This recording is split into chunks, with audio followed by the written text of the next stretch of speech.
Hello my dear CMA inter students, जैसे कि आप सबको पता है कि आज आपका पेपर नंबर 6 ग्रुप 1 का फाइनेंशियल अकाउंटिंग का न्यू सिलेबस का पेपर हुआ है। तो मैं professor Harsh Agrawal from Aakash Agrawal classes आप सबके लिए लेके आया हूं पेपर रिव्यू, और साथ ही में हम इसमें डिस्कस करने वाले कि क्या एमसीक्यूज के आंसर्स थे। आप सबके मैसेजेस मुझे आ रहे हैं नॉन स्टॉप कि सर पेपर बहुत बढ़िया गया, पेपर अच्छी तरीके से हम सॉल्व कर पाए, प्राउड ऑफ यू ऑल। अगले दो पेपर भी आपको इसी तरीके से मेहनत करना है। तो आज के वीडियो में हम चेक करेंगे कि हमारे आंसर राइट है क्या नहीं, और साथ ही में हमारा पेपर में क्या क्या पूछा गया था। ये आपके लिए बहुत ज्यादा इंपॉर्टेंट वीडियो है। जरूर अपने दोस्तों के साथ शेयर करना और जरूर लाइक करना और कमेंट बताना कि आपके लिए हेल्पफुल था या नहीं था। चलो लेट्स स्टार्ट यार with the paper discussion of financial accounting paper number 6 group 1 CMA inter. Let's start. ये देखो यार, ये आपका न्यू सिलेबस का फाइनेंशियल अकाउंटिंग का पेपर है बच्चा लोग। आपको 100 मार्क्स का पेपर गया था। जैसे कि आप सबको पता है कि आपका एमक्यूपी में चेंज आया हुआ है। पहले आपको fill in the blanks, true और फॉल्स, एमसीक्यूज पूछे गए रहते। आज अभी से आपको पूरे 15 एमसीक्यूज, 2 मार्क का एक एमसीक्यूज, मतलब 30 मार्क्स आपके ऑब्जेक्टिव्स के बहुत ज्यादा इंपॉर्टेंट थे। तो आ जाओ यार फटाफट से। बहुत बच्चों का इसमें कंफ्यूजन रहता है, सर कौन सा आंसर हमारा राइट है, कौन सा रॉन्ग है, ये हमको पता नहीं चलेगा। चिंता मत करो यार, हम आपको यहाँ पे सारे आंसर्स बताने के लिए आ चुके हैं। देखो यार, you are required to all the necessary answers. आपको बोला गया है the construction of a factory building, पहला question, was completed on 1st April 23 at a cost of 56,50,000. A sum of 45,000 had been incurred for the construction of a temporary hut. एक temporary hut किया for storing building materials. Insurance premium was 56,500 on 5th April 23. The capital and revenue expenditure will be. आपको बस पूछा है कि capital expenditure कितना रहेगा, revenue expenditure कितना रहेगा। खर्चा किया उसने 56,50,000, उसके साथ उसने 45,000 रुपीज और खर्चा किया टेम्पररी हट के लिए, for what, storing what, building material. क्या ये जो बिल्डिंग मटेरियल के लिए खर्चा किया उसने, देखो पहले उसने 56,50,000 खर्चा किया, साथ में और 45,000 खर्चा किया for temporary huts. Insurance premium तो सर ये तो हमारा रेवेन्यू खर्चा है, इसका तो कोई सवाल ही उठता नहीं है। हमारा दिक्कत आता है बस एक ही चीज में सर, कि कौन सा वाला यहाँ पे आपका कैपिटल एक्सपेंडिचर है। सबसे पहले ये जो पहला वाला है 56,50,000, ये तो नो डाउट यार कैपिटल एक्सपेंडिचर है। और साथ ही में जो 45,000 इनकर्ड किया था temporary huts for storing what, building material. Temporary huts लगाए थे हमने बिल्डिंग का मटेरियल स्टोर करने के लिए, तो वो खर्चा कौन सा था? क्या वो खर्चा नेसेसरी खर्चा था बिल्डिंग बनाने के लिए? जी हाँ सर, वो खर्चा भी क्या था, नेसेसरी। तो फिर सर मेरा आंसर क्या रहेगा? देखो आप करोगे 56,50,000 plus 45,000, 56,50,000 plus 45,000 will give me how much, 56,95,000 and insurance premium आपका रेवेन्यू एक्सपेंडिचर 56,500। ऑप्शन नंबर क्या रहेगा? A, sorry option number B. आपका आंसर पहला क्या था? Option number B. उसके अलावा सर सेकंड क्वेश्चन में if a receipt what 21,500 of interest, receipt बोला है has been record in the books of payment. आपके लिए था इंटरेस्ट, रिकॉर्ड कर दिया आपने क्या? पेमेंट। मतलब इनकम को रिकॉर्ड कर दिया आपने payment expense. 12,000 for interest, the profit will be. Income बढ़ना चाहिए था सर, कम हो गया यहाँ पर। 21,500 प्लस 12,500 कितना आएगा? दोनों मिलाएंगे आप तो कितना आंसर आएगा आपका? 34,000 आपका आंसर आने वाला है। और इससे आपका प्रॉफिट बढ़ने वाला है कि कम होने वाला है? बच्चा लोग कम होने वाला है। और decrease of how much rupees? 34,000। Option number क्या रहेगा? डी। एकदम सिंपल सवाल था, आपने अगर क्वेश्चंस को रीड किया रहेगा तो आराम से इसको सॉल्व कर पाते थे। Shiva received a bill of 58,550 from Vijay and endorsed it in favour of Makku on the date of the maturity. The bill was dishonored and for it noting charges of 450 was paid. Bill dishonour हुआ, साथ में noting charges भी पे किए गए। In this case Shiva will what? सबसे पहले sir 58,550 का बिल था, साथ में नोटिंग चार्जेस का खर्चा किसका रहता है? हमेशा और हमेशा ड्रॉवी का। प्लस करेंगे 450, अगर आपके पास कैलसी रहेगा 58,550 प्लस 450 59,000। ऑप्शन नंबर क्या रहेगा आपका? C. Vijay will be debited by how much rupees? 59,000। Option number क्या रहेगा आपके लिए बच्चा लोग? सी। आई थिंक सो आप सबने पहले 3 सवालों का जवाब एकदम सही मार्क किया रहेगा, इसमें मुझे कोई भी डाउट, कोई भी शंका नहीं लग रही है।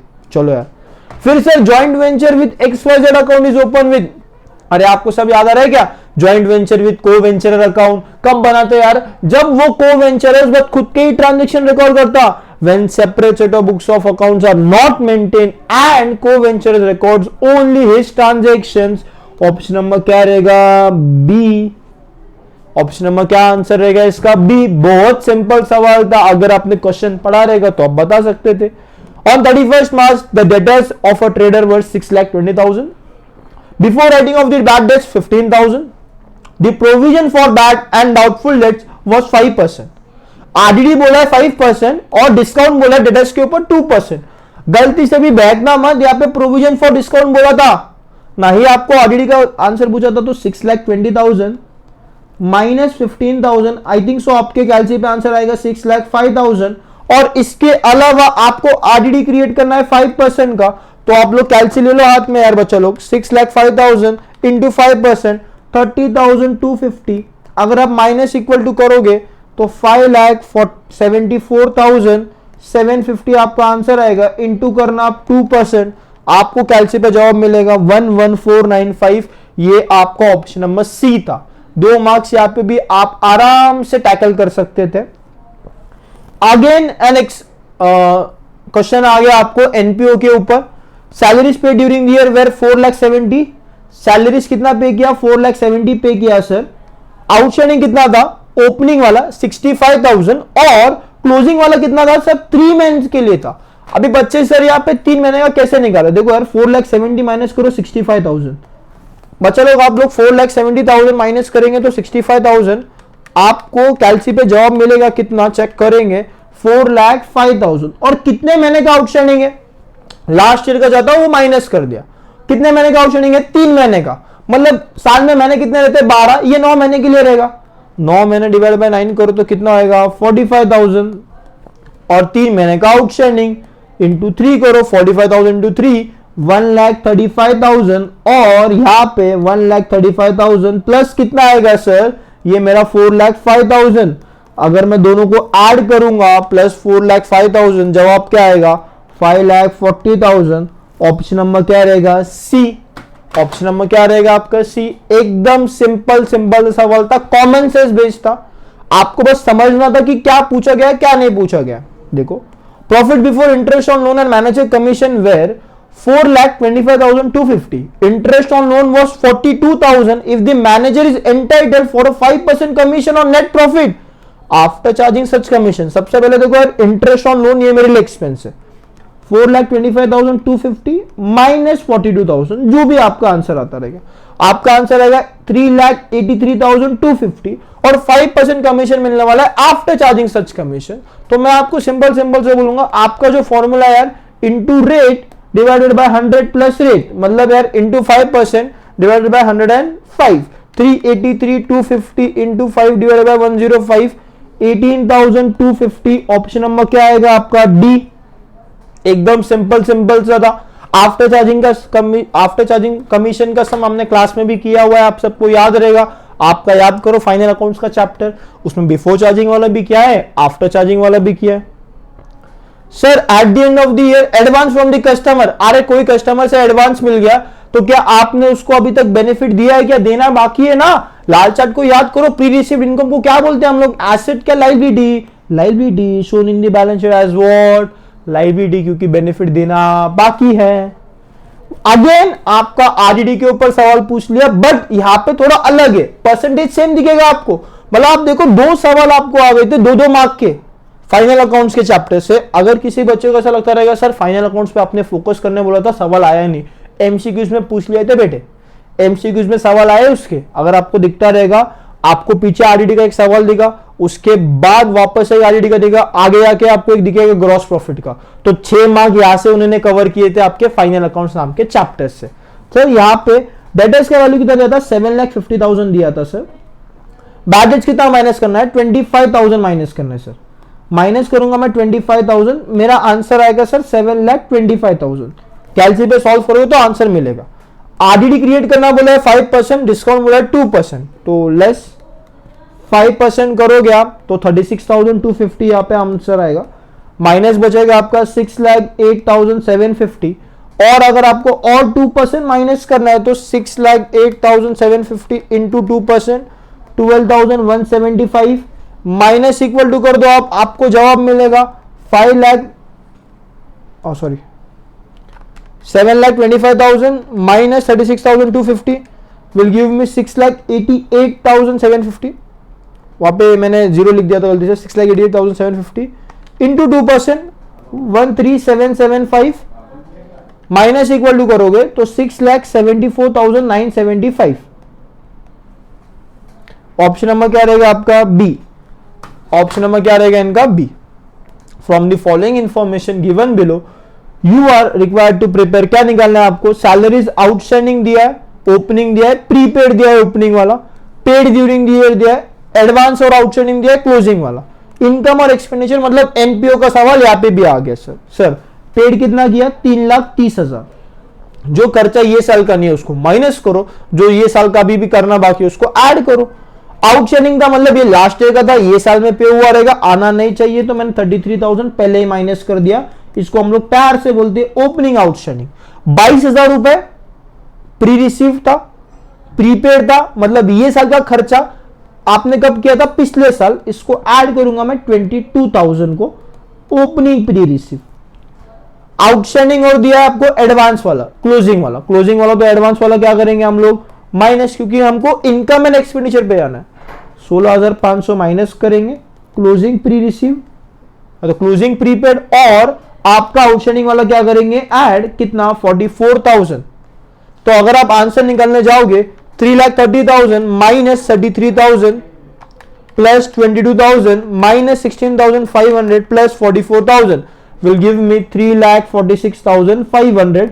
ऑप्शन नंबर क्या रहेगा इसका? ए। आंसर मार्क करना चाहिए था आपने ऑप्शन नंबर ए। अगर आपने आंसर ए मार्क किया है तो आपके कंफर्म 2 मार्क्स फिक्स है। सर देखो एक और सवाल आ गया फाइनल अकाउंट्स में, 6 मार्क के सवाल फाइनल अकाउंट्स में एमसीक्यू में डाल दिए थे। मतलब यार इतना सिंपल पेपर आपको एमसीक्यू पॉइंट ऑफ व्यू से नहीं मिलेगा। जरूर आगे का पेपर डिस्कस करना पेंडिंग है, वीडियो में बने रहिए, आपको सब समझाया जाएगा क्या करना चाहिए था क्या नहीं करना चाहिए था। Opening stock, closing stock, sale सब कुछ दे रखा है। जीपी रेट दिया 25% ऑन कॉस्ट, याद करो 25% ऑन कॉस्ट, क्या वो इनवॉइस प्राइस? सर ये तो सेल प्राइस दिया है, सेल्स दिया है। सेल्स कितना दिया है? 24,20,000। मैं माइनस करता हूं सेल्स रिटर्न, कितना दिया है सेल्स रिटर्न? 45,000। तो इसका अमाउंट आएगा 2,37,500, 23,75,000 आपका आंसर आने वाला है। ऑन कॉस्ट बोला है 25%, कॉस्ट प्राइस सेलिंग प्राइस 100, 125, 23,75,000 दे रखा है। क्रॉस मल्टीप्लाई करो, आपको आंसर मिलेगा 23,75,000 इंटू 100 डिवाइड बाय 125। तो आपके कैलसी पे जवाब आने वाला है भाई साहब सिंपल सा 4,75,000। सर 4,75,000 नहीं आ रहा? अरे सुन तो लो यार, कैसे सॉल्व करना है वो तो सुन लो। यहाँ पे 19 लाख आया, ये कॉस्ट प्राइस है, इसमें से माइनस करो आपका सेलिंग प्राइस 23,75,000, 4,75,000। ऑप्शन नंबर क्या रहेगा? बी। बहुत सिंपल सवाल था, एकदम सिंपल सा पूछा था उन्होंने कि जीपी रेट दिया था, ऑन कॉस्ट दिया था, सेलिंग प्राइस पे निकालना था। Only items of revenue nature pertaining to the years are shown in the, सिर्फ रेवेन्यू आइटम किसमें आते हैं? Income and expenditure. Sir receipt and payment में both revenue as well as capital भूलना नहीं। Excess of hire purchase price over the cash price, hire purchase price ज्यादा है, cash price कम है, मतलब यार हायर परचेज प्राइस में क्या आने वाला है? इंटरेस्ट। ऑप्शन नंबर क्या रहेगा? सी। यार इससे सिंपल सवाल तो आपको पूछ नहीं सकते। AS 10 is applicable for what? Plant property and equipment. Option number क्या रहेगा? डी। देखो ये आपके पूरे 30 मार्क के एमसीक्यूज थे, जिसमें से बेयर मिनिमम मेरे हिसाब से आप सबने सब अच्छे से इसको अटेंड किया रहेगा। बेयर मिनिमम आपको 26 से 28 मार्क्स यहां से सिक्योर होने चाहिए, क्योंकि आपको पासिंग के लिए 40 चाहिए। आप 26 से 28 मार्क्स यहां से आराम से सिक्योर कर सकते हो। इतने अच्छे तरीके से आपने एमसीक्यूज मेरे अभी देख लिए कि कैसे सॉल्व करते। सर अभी आगे बढ़ेंगे, सेक्शन बी में जाएंगे। अभी कोई भी 7 क्वेश्चन में से आपको 5 सॉल्व करने, any 5 of the following you have to solve. पहला सवाल आप देखने जाओगे तो बीआरएस के ऊपर पूछ लिया था, और ऐसा कोई अलग एडजस्टमेंट नहीं था जो हमने क्लास में नहीं किया है। बीआरएस का सम बेहद सिंपल था, आपको बोला था कि एडजस्टेड कैश बुक बनाओ, साथ में बनाओ बीआरएस। 7 मार्क्स जेब में थे बीआरएस के। बीआरएस मतलब बैंक रिकंसिलिएशन स्टेटमेंट बोला था, एडजस्टेड कैश बुक बनाओ और साथ में क्या बना के दो उनको, आपका bank reconciliation statement. Overdraft balance दे रखा था आपको याद ही रहेगा कैसे सॉल्व करते। क्वेश्चन नंबर 2A की बात हो गई। 2B में सर, 2B में हम लोग जाएंगे तो हमको दिखता है सर यहाँ पे बनाना है trial balance, again final accounts का चैप्टर का सम।